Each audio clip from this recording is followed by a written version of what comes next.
She introduced me as the help. Not jokingly, not nervously, not with a wink or an awkward laugh. With a smile. A poised, polished smile that didn't even flinch when she said the words, "This is Margaret. She helps out around the house." The conversation didn't pause.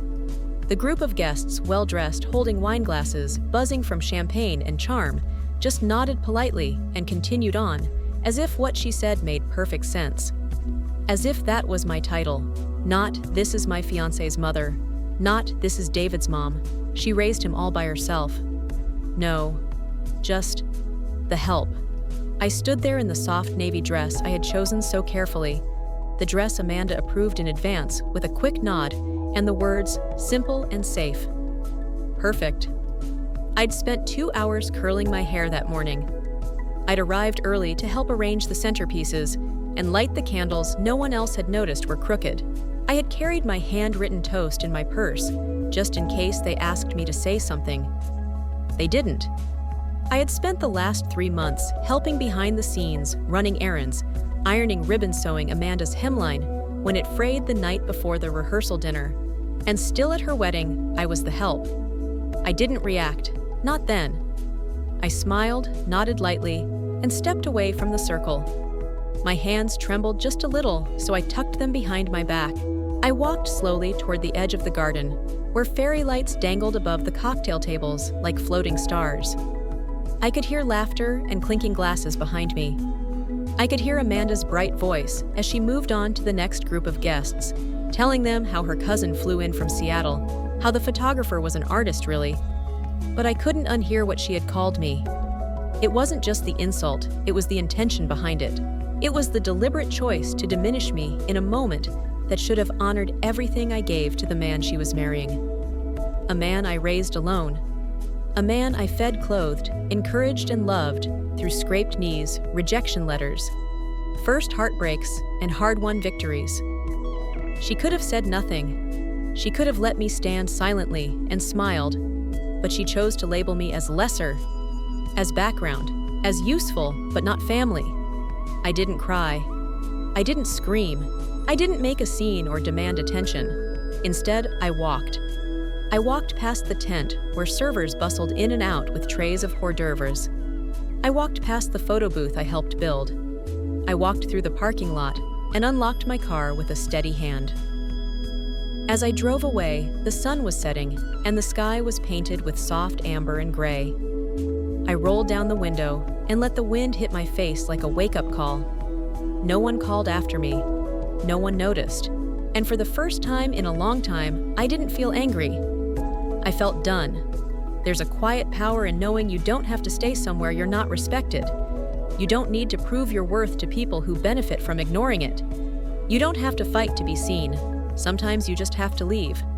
And when you do it with grace, without theatrics, without tears, you don't lose your voice. You reclaim it. Before she called me the help, she called me like family. That was Amanda's favorite phrase in the early days. "You're like family to me, Margaret. I want us to be close. You remind me of my aunt, so giving, so helpful. David is so lucky to have you. I mean that." And for a while I believed her. When David brought Amanda home for the first time, I saw the sparkle in his eyes.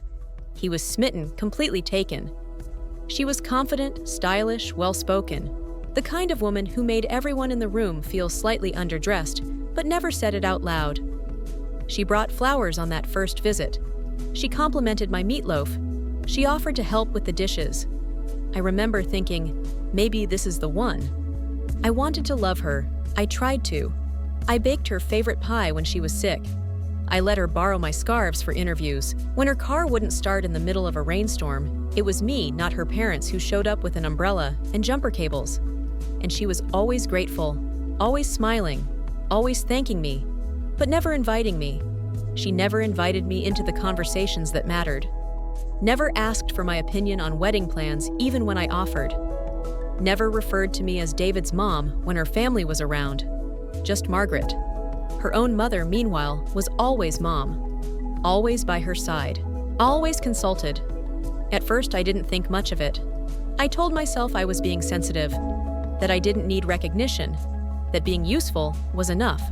When they got engaged, I offered to host a small celebration at my house, just a backyard dinner with string lights and lasagna.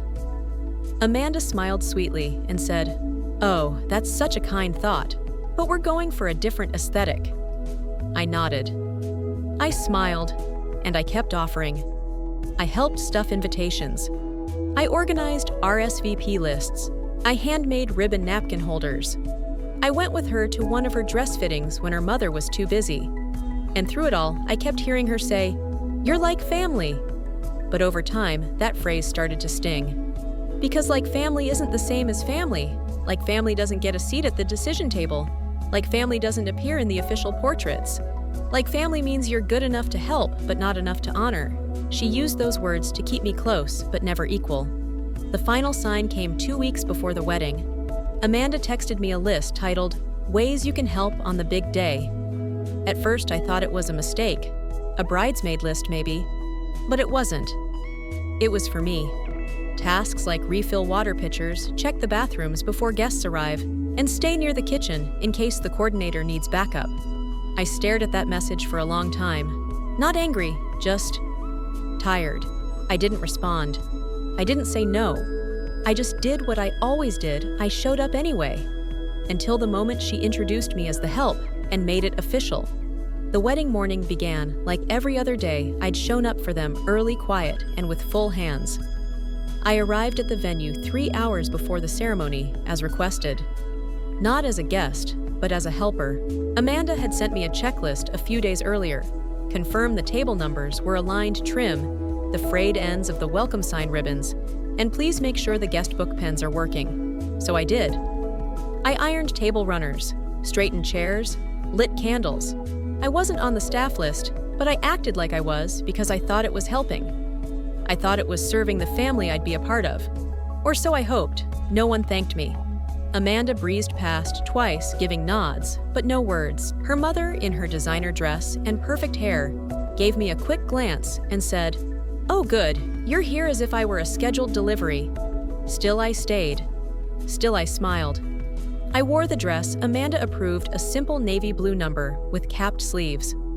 I had brought a small gift neatly wrapped, a hand-bound photo album of David's childhood. Photos no one else had. Moments no one else witnessed. It was my heart in hardcover. I handed it to Amanda just before the ceremony. She took it, barely glancing at the bow. "Thank you," she said, placing it on a pile of unopened boxes. "We'll look through these later." That moment stung, but I breathed through it. Then came the cocktail hour. People mingled in the garden glasses, clinking camera flashes, firing every few seconds. I stood near a patch of hydrangeas, watching, content just to witness it all from the sidelines. That's when Amanda waved me over. She was with a group of well-dressed guests, her father's colleagues from what I could gather. She gestured toward me with a smile and said, "This is Margaret. She helps out around the house." The sentence landed like glass shattering in my chest. Not David's mother. Not the woman who raised him alone. Not even family, just the help. I didn't react. I didn't flinch. I didn't correct her. But something in me shifted. It was as if every little dismissal, every unspoken slight, every overlooked kindness, every time I swallowed my pride for the sake of peace, had been packed into that one moment, and I felt it break open. I nodded politely, excused myself, and stepped away from the group. I passed the bar, the dance floor, the place cards I helped print. I passed the sweetheart table where Amanda and David would soon sit without me beside them. I passed the favors I had tied by hand, row after row. No one called my name. No one asked where I was going. And that perhaps hurt most of all. But I wasn't sad. I wasn't angry. I was clear. Clear that I wasn't the help. I was his mother. And I didn't need a seat at their table if it came with shame. I walked out the way I came in. Alone. Quiet. No heels stomping, no slammed doors, no gasps or drama. Just the slow rhythm of my steps down a stone path lined with candles I had helped place earlier that day. As I passed the reception tent, the music started, a string quartet version of something trendy and elegant. Laughter floated through the air like perfume. People were smiling, toasting, hugging, and not a single one of them looked in my direction.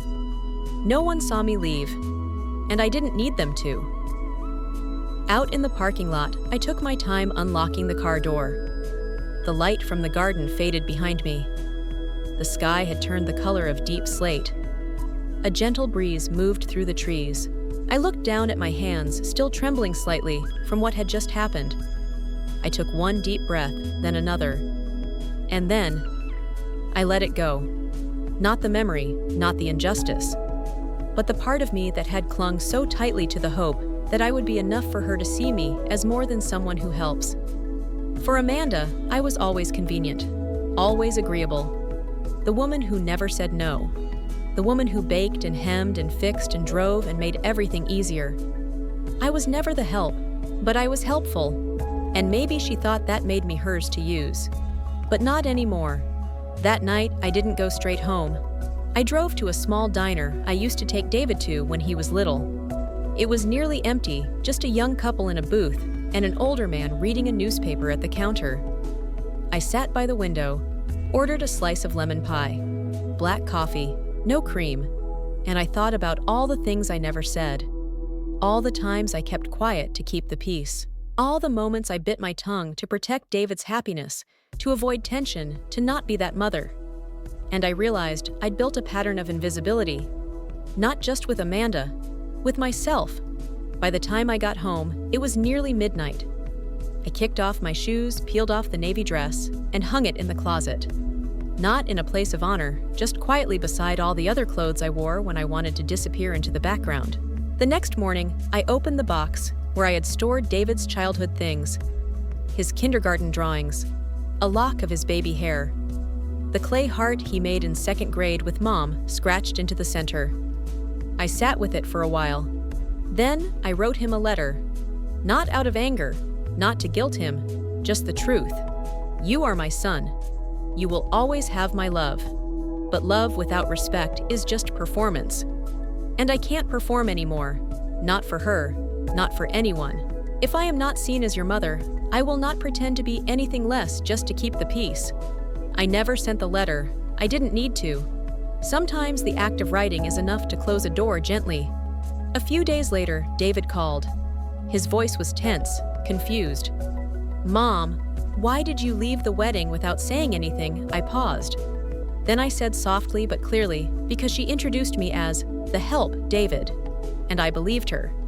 He was silent on the other end, breathing, processing. She didn't mean it like that, he finally said.